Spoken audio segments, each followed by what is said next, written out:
Hey everybody, Jeff Marr with Elizabeth School District. And to my right, we have Rhonda Olsen, ESD Board President, and Mary Powell, ESD Board Secretary. Thank you both for joining us. Tonight, the ESD Board of Education voted 4-0 to removing 18 books that had been temporarily suspended from the school district's sensitive topics list.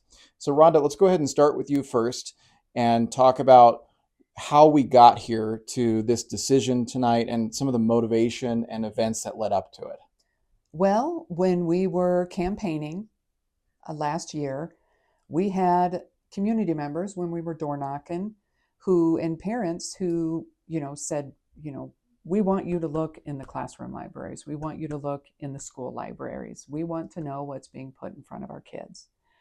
And over the last year, we have also had a few incidences of parents reaching out to the board and to the district questioning a book that their child pulled off of the shelf and questioning the content and how did this get into my child's hands.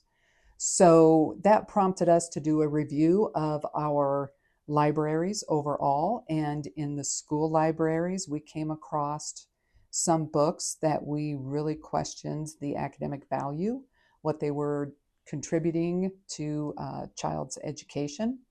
And so we temporarily pulled those books out of the library and we put them out there for the parents to review and also for the board to review. And ultimately we came to the decision that they really didn't provide the academic content, that rich academic content that we want our kids to have in order to contribute to their success, their academic success. Right.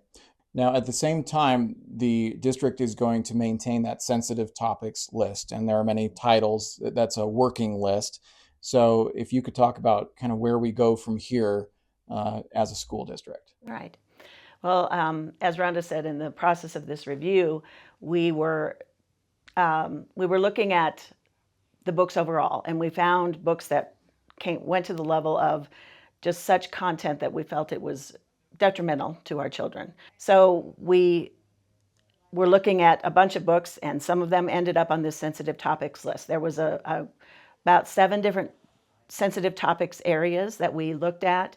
There was sexual content, graphic violence, racism, profanity, ideations of self-harm, and religious views. And we put religious views on there because as a Christian, you may not want your child to read the Quran, and as a non-believer, you may not want your child to read the Bible.